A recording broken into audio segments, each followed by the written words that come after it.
Hi, what are some of the most baffling rules you're seeing in schools today? Rules that sound like they were designed for robots, not children.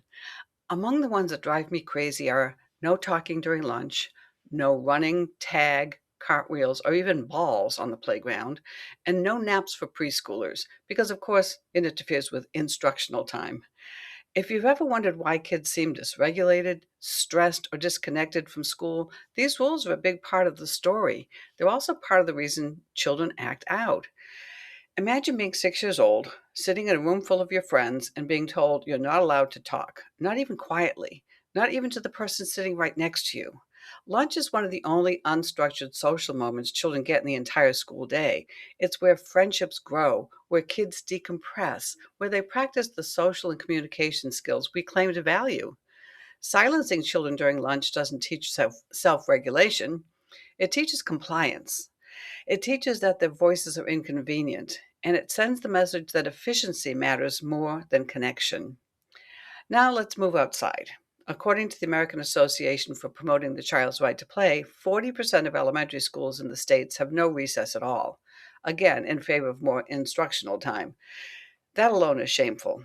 But for those who do have recess, you'd think the playground would be the one place where kids could actually play. But in many schools, the list of banned activities is longer than the list of allowed ones.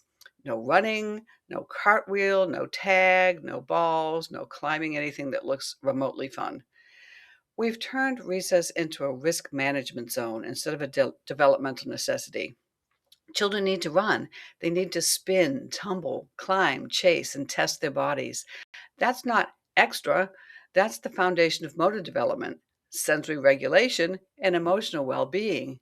When we strip movement out of childhood, we shouldn't be surprised when kids struggle to focus, struggle to self regulate, or struggle to enjoy school. Nor should we be surprised when children fall out of their seats. When children are deprived of the opportunity to spin, tumble, chase, and more, their proprioceptive and vestibular senses remain underdeveloped, which means they lack balance and have little sense of where their bodies are in the space around them. One first grade teacher reported that her students fell out of their seats 41 times in 1 week. You can't tell me that's natural.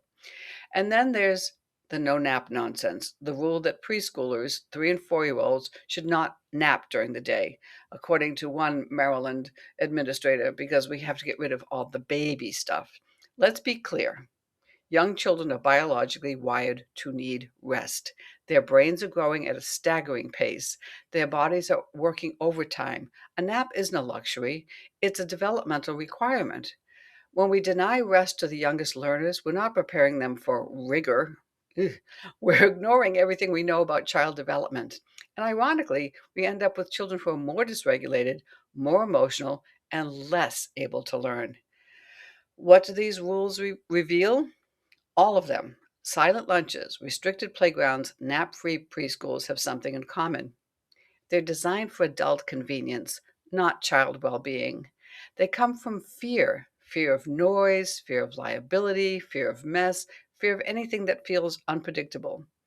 But children are unpredictable. Childhood is messy, learning is loud, and development doesn't happen on a tight, tidy schedule. Children need movement, they need connection, they need unstructured time, they need rest, they need opportunities to take reasonable risks and learn from them. When we give kids what they're wired for, everything else gets easier. Behavior improves, learning deepens, relationships strengthen. School becomes a place children want to be, not a place they endure. So the next time someone insists that silence at lunch is necessary, or that cartwheels are too dangerous, or that preschoolers should power through without rest, let's push back. Not because we're trying to be rebellious, but because we're trying to be developmentally appropriate, because we're trying to honor child development. Children deserve environments that respect and love who they are, not who it's easiest to manage.